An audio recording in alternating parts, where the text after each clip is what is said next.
America is a country that was founded for the purpose of allowing Christians to do their duty before God and not to have their consciences ruled by the doctrines and commandments of men. Reese Fund exists in order to see the 10 Commandments properly applied, not just as a plaque on the wall, but to actually be used in business as though they're commandments from God that we're supposed to obey. Our goal is to find businesses and to buy them and to build them up. We want to find manufacturing businesses and use them to make sure that we can maintain our capacity to do things here. Reese Fund, Christian capital, boldly deployed. Hey y'all, welcome to Cross Politics on the Fight Laugh Feast Network. Pastor Toby Chuck Knox on the water boy. So much has happened in the last week. Last week was Grace Agenda. There's after parties, the downtown with a Z block party. I mean, I'm dead. I'm died. Is that died. What's wrong with you? I'm died. I'm just so tired. Well, thank you. Yeah. Also, we had Logan from Crux Art come in, cruxart.org. Come in and actually install some really cool glass studio art. Shiny. We still haven't got all the lighting around it and all that stuff. There's still some more, I guess, production we're going to put around it. So it might be a little dark behind Knox. It's not Knox. It's just a little dark. I mean, he's dark. He's dark. But he's not that dark. Yeah. But he is dark. And then we also have that. So we had all these changes. We actually rewired some of the studio. There's kind of a bunch that you don't really see that has happened. So we're catching up. And then next week, beginning August 24th. Is that Monday? Is that the 24th Monday? Whatever that Monday is next week. We're actually starting a whole new show schedule. 26th. Yeah. So we'll be streaming live. So starting August 26th, Monday, August 26th, we'll be streaming live on Mondays at 3 o'clock, Tuesday, Wednesday, Thursday at 4 o'clock. That's our goal as long as the Lord allows us to. And so we're going to be streaming live on these shows because there's just a lot of going on. And the live streaming is actually kind of rebirthed itself a little bit. At least on X. Yeah. So we're always trying variations to improve in what we're doing and everything. So we're going to stream live for a little bit and see how that goes. And if it's better, of course, we'll still be dropping that live show in the podcast format and everything. So, but next week you can kind of put it on your calendar. We stream live 3 p.m. Pacific time on Mondays, and then Tuesday, Wednesday, Thursday, 4 p.m. Pacific time on those days and everything. So pretty excited about that change. The mission of Armored Republic is to honor Christ by equipping free men with tools of liberty necessary to preserve God-given rights. In the Armored Republic, there is no king but Christ. We are free craftsmen. Body armor is a tool of liberty. We create tools of liberty. Free men must remain ever vigilant against tyranny wherever it appears. God has given us the tools of liberty needed to defend the rights he's bestowed upon us. Armored Republic is honored to offer you those tools. So visit them today at AR500armor.com. I mean, it's no secret that the Republican Party is a mess. And it's a mess, and I think in a lot of ways, it's because they want to sacrifice truth for unity. Yeah, I agree with you on that. Right? Yep. And before I get there, I got my Trump membership card and key tag in the mail. What is that? To me, I don't know, but it's a. What is it? You get the. What is it open? The card. I don't know. How much credit's on it? So is there a credit? Does it help your credit score? It's a trap. So this is a Trump National Committee 2024 membership card and key tag. I've never signed up anything with Trump. Obviously, they have my physical address. Yeah. But they're just trying to drive donations. That's all. The Trump National Committee. Sure, you haven't signed up, Gabe. Yeah. Sure. It says that you're a leader. I'm a leader? Yeah. In the efforts to re-elect Donald Trump as the 47th president of the United States. Oh, okay. So there might be some go. connections in there. So it's not a Republican card, it's a Trump card. No, it's actually a Trump card. That's why I found this so funny. It's like, it's not even like a GOP card. The Republican is now changing their names to Trump. Trump rebranding the Republican Party. What are you, Democrat or Trump? That's it. So we've talked about this on the show before here in Idaho. You kind of see this divide happening in the Republican Party, kind of between the old guard and what is probably best called maybe the young, restless, and right guard, kind of coming up. Doesn't really roll off your tongue. Young, good. Restless, right. Let's work on that. So close. We need to work on that nomenclature. But that's young, also restless, and reckless. That's also happening nationwide too, right, in the Republican Party. But that's not it. That's not all. So you have the old guard and you have this new thing, but in the middle of it, TPUSA Yes. is actually doing something, I don't know, a little different, I think. I don't know. I mean, maybe they're part of the Young Restless in a sense. I think they are. You remember. Charlie Kirk, certainly is coming out of that.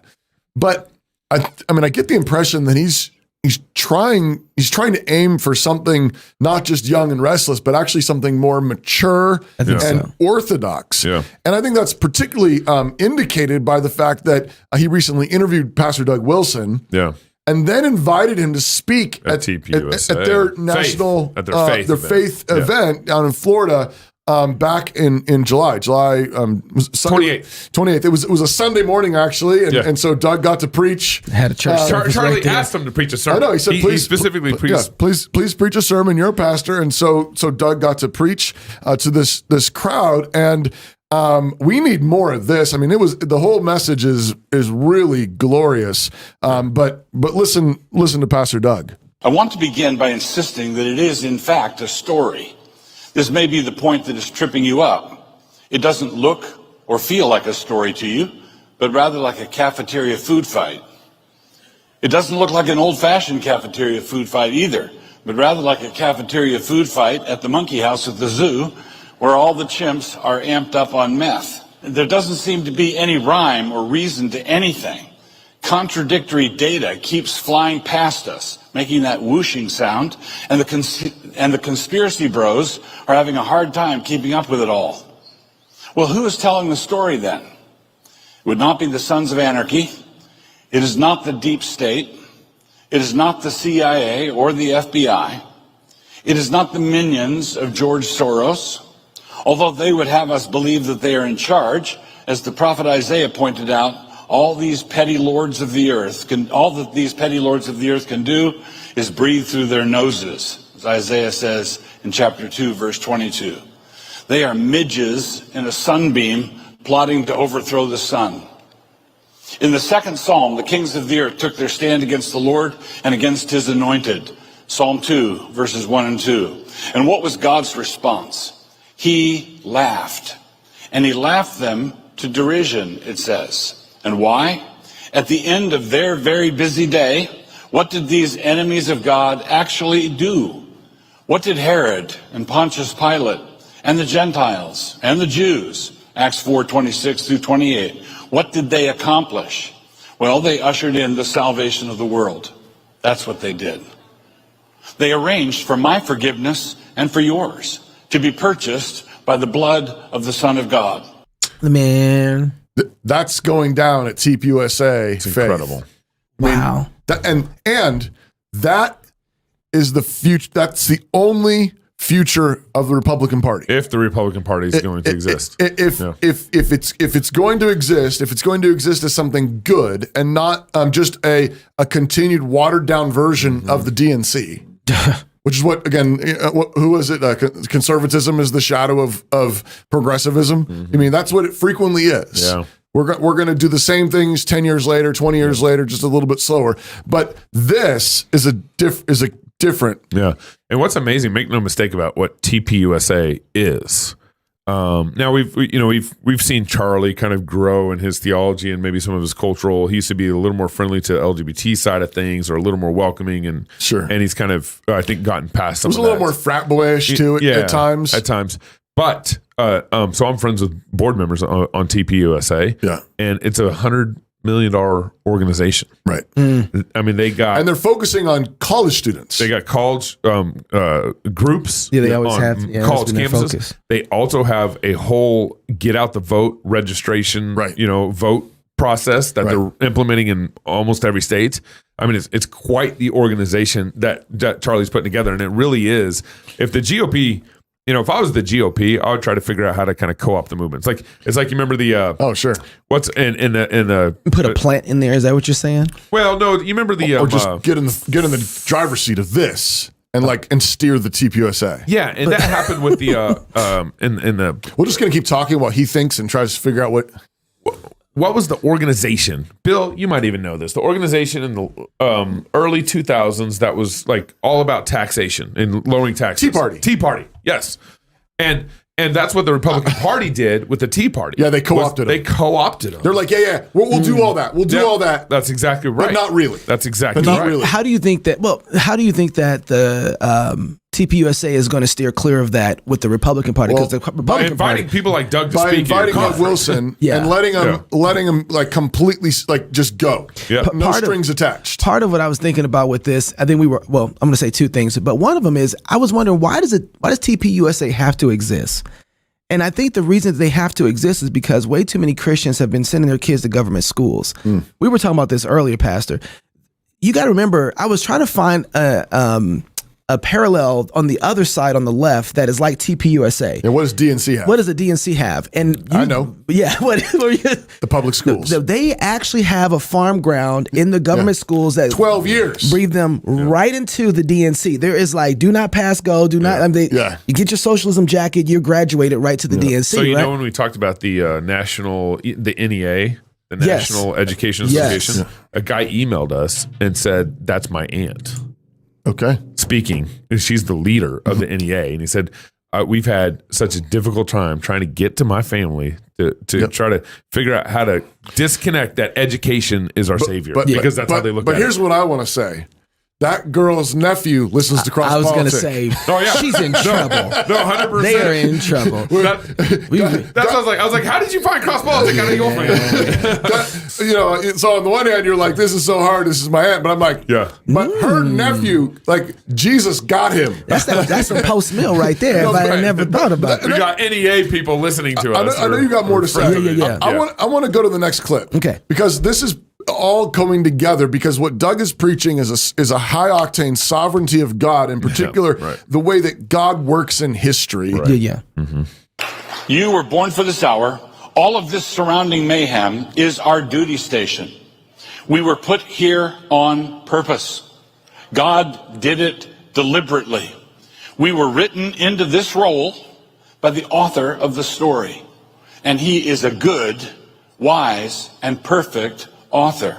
Chesterton once said wonderfully that the one taste of paradise on this earth was to fight in a losing cause and then not lose. Let me say that for you again. The one taste of paradise on this earth was to fight in a losing cause and then not lose. J.R.R. Tolkien called it eucatastrophe. An astonishing deliverance at the end that was predictable given everything that went before, and yet somehow nobody in the adventure predicted it. This is what we need is a black swan reformation, a black swan revival, a black swan eucatastrophe, an event that is seen by all historians as inevitable after the fact, but which no one saw coming. Chesterton also said, in the everlasting man, and this is an appropriate line, an appropriate thought, an appropriate thing to meditate on. He said in the everlasting man that Christianity has died many times. The Christian faith has died many times, but this should not distress us at all, for we worship a God who knows the way out of the grave. It's you have high octane sovereignty of God, and he gives. I think we have a clip here in a minute of his even very, very clear presentation of the gospel. Yeah. But then he's taking that gospel and he's pushing it into all the corners. Yeah. That's a different kind of republicanism. Yeah. That's a different kind of conservatism. It's not just the gospel. It's not just that there is a God, but it's that he's a God who rules over history, and the central sign of that, of course, is the gospel itself. But it didn't just happen, but God planned it. God didn't just plan it.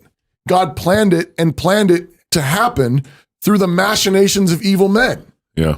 Pontius Pilate, the Jewish leaders, the Jews, the Gentiles. Yeah. This idea of eucatastrophe, this idea of the thing that you think it's all going dark, it's all going black, it's not going to work. Yeah. And then God says, watch this. And he knows the judo move that flips all the pressure and all the power, and it spins into right into his hands. Right. This is what he's been doing since the beginning. But I think that really is a different kind of conservatism. That's a different kind of Republican Party. Yeah. And there's a lot of the discussion surrounding this sort of new right, the new energetic right, has to do with how do we think about power? Right. How do we think about winning and losing? Authority? How do we think about winning and losing? And I think there's been a shyness, maybe at best, maybe an apathy among many Christians and conservatives that don't want to talk about power. Yeah. They just want to talk about rights. They just want to talk about freedom, liberty, but not authority, not power. Yeah. And maybe in the best sense because they don't want to be Mussolini. They don't want to be the dictator. Well, I think part of it is too is that they have actually done some bad things with power. Exactly. That's what that's exactly what I mean. And so they don't know what to do. Who's they? I think a lot of people, leaders, Adam's race. Yeah, Look at Our government. Just Babel. Yeah, you can look all up. Look, if you really want to know who, look at all the people that they're trying to guilt out of power, and you'll find who that is, right? Yeah. Like, because that's what they're using. They're using history. They're using you were this, you were like this, and we made some mistakes and we've repented and moving on. Yeah. We don't do that. Instead, we're guilty. Oh man, we did miss that, I guess. Right? And it's like, oh no. Now they say we'll fix it, right? And so then we give that up. So there is I think this tendency for people, the old guard, who's kind of been through that. They've gotten their scars. I don't want to disregard some of them because they've had their battles and they've been good. But the old guard is feeling the guilt of that now, and they don't know what to do with the guilt. Right. And they were in power for a long time. Well, the old guard shut down number of years. COVID. Well, yeah, during COVID. But go back further. I mean, like there were a lot of things that like. They left on the table. I mean, it didn't get done, or left it worse. I mean, it was a majority Republican appointed Supreme Court that gave us Roe versus Wade in the first place. That's right. But here you have an articulation of power in the sovereignty of God. Number one, that's right. Number two, an articulation of power in the sovereignty of God that is not according to the Gentiles. Yeah. Yes. Not according to the machinations of men. But it also isn't just to lay down and take it. It's actually advancing. Yeah. It's actually, let's win, let's struggle. But we've got to do it playing it God's way, with God's tools, with God's weapons, which frequently put you in what appears to be a weaker position. Yeah. Mm-hmm. But that's not saying we want to lose. That's not saying we want to lay down and take it. That means we want to win, but we want to win with God on our side. Well, go ahead. I think go ahead. Do it. No, part of it is that as he's talking, I'm thinking like, man, we have no idea what advancing and winning looks like. The world has framed it through government schools or whatever else, has framed us to thinking that their form of winning is winning, which is the grasping for power. Right. When Jesus comes on the scene, they're all in that grasping for power moment, and he's like, here's how we're going to do it. Right. I'm going to go die. Right. No, you shouldn't, Jesus. Get behind me, Satan. Right? Like that was and a bunch of the Christian nationalists were like, "No, you don't. No, you don't. That's not. We need you. That's losing. We need our prince." That's the paradox, though. Is like, wait, Lord, how do you do this from death? Right.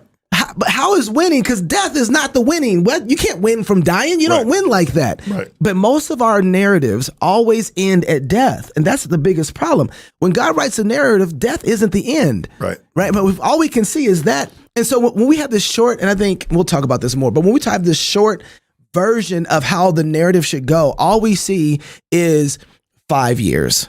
Right. Every 4 years. Most important election you'll ever have. Right. Oh, if that's the case, we can only win now. If that, we're done. Yeah, that's right. But it's God not, is sovereign. It's not 20 years. It's not 35. It's not your lifetime. We should be thinking like, man, what is my grandkids going to have that I've built for them, or that I've worked hard to develop, so that this isn't an issue, right? It's not just one election. It's not just 2 elections. It's a lifetime of giving. Right. You know, and dying. This is just to recommend a book right now that's so important for this moment is Death by Living from Nate Wilson. Go get it, because that's really the answer. It's like when you have short-term postmillennialist ideas, you will fall into prey to only seeing it at death, and not after. And for the record, I mean, this is actually what happened 100 years ago. So 100 years ago, early 1900s. Yes, that's right. Postmillennialism was popular. Yep. We have been here before. If you're new to this story and you're like, oh, postmillennialism, never heard of that. Nobody's a postmillennialist. Yeah,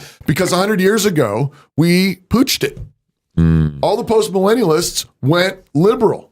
All the postmillennialists embraced the social gospel. Wow. Well, it went Catholic too. Yeah, they got heavy Catholic. All of them, but they were post-mill. Yep. All of them were. And that's where the fundamentalists came. They responded, they reacted to that, and then went dispensational, like the opposite. Right. Because they were like, if you get too excited about the future, but it was short-term future thinking. It was like, we need to get the government to fund this now. We need to get the gears of power, the levers of power. We will usher in a Christian age. That is what they said. Yes. Okay. That puts a lot of pieces together. This next clip coming up is probably my favorite clip of Doug's talk. So who is this true author? Christians believe that the author of the story that you are in is Almighty God. He turns the hearts of kings in whichever way he pleases. He numbers the hairs of your head. He decrees the position and velocity of every atom in every asteroid in the darkness of deep space. There is nothing in this cosmos that is outside his determinative purpose and will. Do you see that yellow mutt running around on the last day of the world? Before the world began, before ancient times, God determined the number of hairs that would be on that yellow dog's back. God is God, and there is no other. From our vantage point, things certainly look dire, but that is from our vantage point. I can assure you of one thing. God in heaven is not looking down on the 2024 presidential election cycle in a panic. The thrones and dominions are not all in a doodah.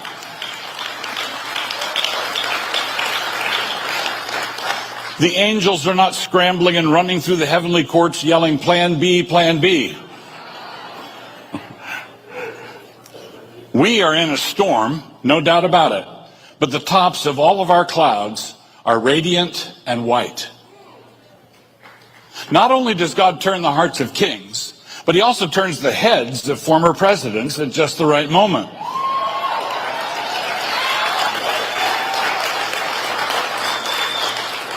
Such that the bullet grazes the ear, leaving behind the red signature of providence. This was not an example of God lurching forward to intervene in our affairs, but rather an instance of God showing us the steadiness of his hand. I'm not here remarking on the greatness of Donald Trump, but rather on the greatness of God.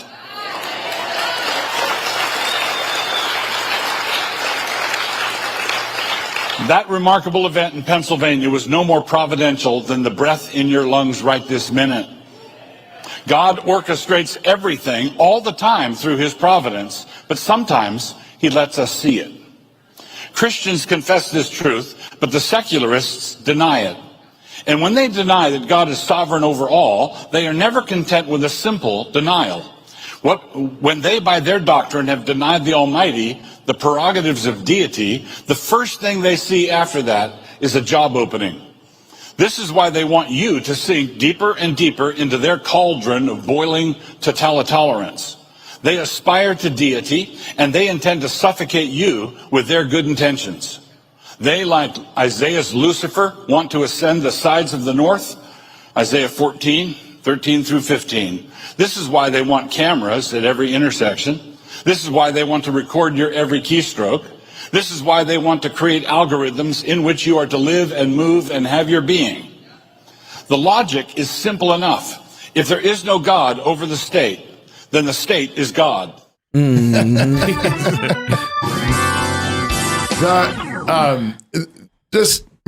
Watch all that.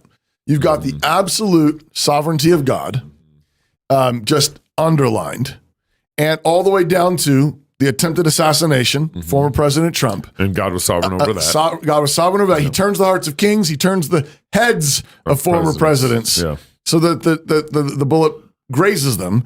What does he say? What did he say there? The blood mark of providence, signature of providence. Like, great quote. God, I was here, right? But his point is, but That's not a lurch. That's Yeah. not an anomaly. That's what's always true all the time. But sometimes he makes it clear. Yeah. Okay. But then what he does is, but notice what he does. He says, now that's true. That's the actual world we live in. Right. But what the secularists are trying to do is they want to deny that God exists. They would say we live in a materialistic world. We evolved from pond scum. And he says, and for them though, that's not them saying there's nobody at the top. It's them saying there's a job opening, and they want to ascend, the heights, Right. like Lucifer, so they want to have this totalitarian, tolerance, he calls it, this Big Brother state with cameras in every intersection. Yeah. But notice that there's a juxtaposition there of power. What does God do with his power? He puts breath in your lungs. Yep. He causes bullets to graze ears. He gives life. He gives life. What does Lucifer do with his power? What do all those who imitate Lucifer do with their power? They crush, they maim, they destroy, they kill, and they have to haunt your every step. They have to read your emails. They have to tell you to put a mask on and take the jab, and they have cameras at every intersection. That's right. That's the difference between two different kinds of power. Right. You've got satanic power because it's not actually sovereign, has to haunt you. That's right. But God, who is actually sovereign, sets you free. Right. Man, Pastor, that's good. And so this goes back to God's not running plan B. Right. The angels are not in a panic. Right? There's no plan B here. And those who are, this is why we always say worship is central. Yeah, that's it. Because what we're saying is it's only those who have fallen down and submitted to the sovereignty of the living God, who know that he has all things in hand and in control and is good. That's right. Who know I can and must play my part, but I play my part like that bullet That's right. whizzing by Trump's head. Yeah. I play my part by being the husband he's called me to be, the father he's called me to be, the pastor he's called me to be, the businessman he's called me, the politician he's called me to be, the police officer he's called me to be, the judge. Like, yeah, I do my part, but I'm in his story. That makes you that makes you think about power differently. Right. Than someone who says, I've got to make it happen or else it won't. Right. And just don't miss the other story. That's fantastic. And I'm going to mess half of what you just set up. But don't miss the other story that's happening right in front of us. Pastor Wilson is talking at TPUSA in front of thousands of people. Right. He's not trying to get up on somebody's stage. He's not begging to go talk. He's over in a little small town in northern Idaho. Yep. He's preaching solidly to his people, giving them wisdom. He's starting schools. He's starting colleges. He's loving his grandkids. And he shows up now to this massive event for the next Republicans that are going to be running our nation. The new Republicans. And he's discipling them. That's right. Yeah. Don't miss. That's winning. that's right. Did you see the progression though? Yeah. That's winning. Right. Be faithful right where you are and do the hard things, right? But what we want is we want to put this in a microwave.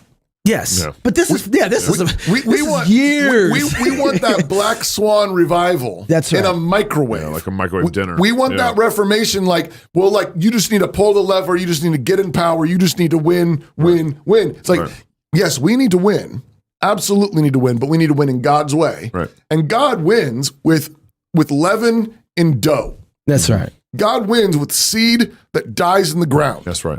God wins with moms reading stories to their kids. That's how God wins. That's right. He wins. But notice, this is a glorious example that God's given us in Pastor Wilson. Yeah. And in what he's been allowed to do in Moscow. All grace, all a gift. But notice, he's been preaching this for 50 years. Right. And you can't look at this and say, well, a lot of good that did us.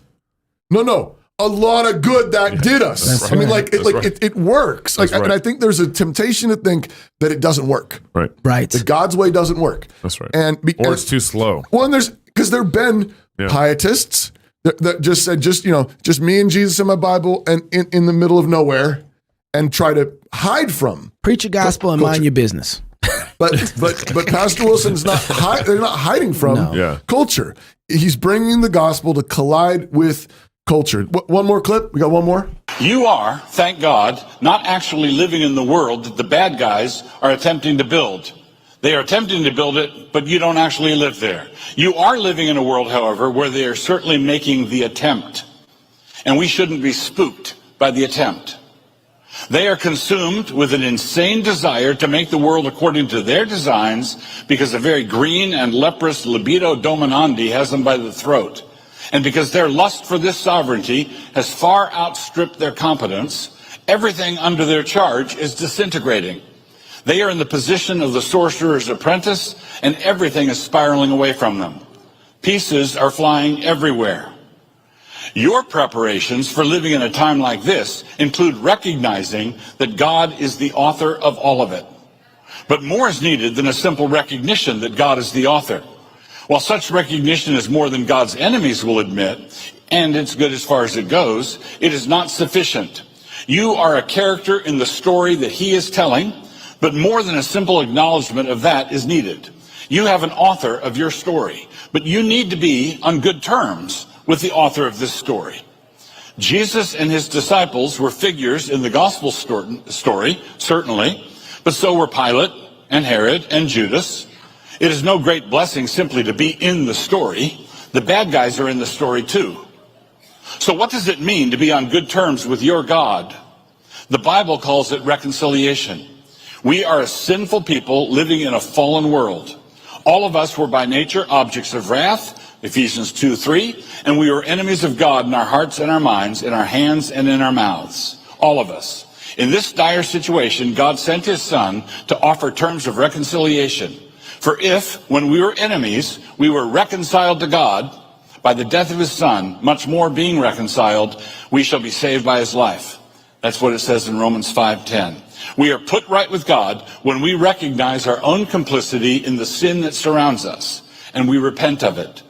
We repent of it while looking at the cross of Christ, where he died as an efficacious substitute for all of his people. He died there in fulfillment of the scriptures. He was buried in accordance with the scriptures, and God raised him to life so that we could walk in newness of life. On the basis of this gospel, you must be converted to God. You must be born again. Notice here that Doug's arguing that everyone that's outside of Christ is trying to build. Yeah. They're trying to build. Right. You think, and of course, Doug multiple times references Psalm 2. Yeah. Like God's enemies, they try to devise things. They can't get it to fruition. And he laughs. But if you're in Christ, everything you do that's holy and good and right, it's building. Right. And it's building you're building your family, you're building your church, you're building community. And you're wielding power. Yeah. In God's way. Yeah. Not the world's way. It's not whether, but which. And so all these people outside of Christ who are trying to build are like kids in a sandbox. You know, you can see the sand kind of form. You can see the little sandcastle try to grow. You can see, takes a little shape, but actually does not ultimately impact God's sovereign will in his creation. Mm-hmm. I think we had talked about before my concern with the Republican Party, and I didn't think they were doing very well. I still don't think they're doing very well. No. Oh yeah. But and I think William Wolf, you and a few others were making the point that there are people now inside of the Republican Party that weren't there so long ago. Right. And maybe we've had some blinders on of how we've looked at the Republican Party as if we were the ones running it. That's some arrogance on our side. That's for sure, right? Because we haven't been, when you go and look historically, right? We've kind of been pandered to.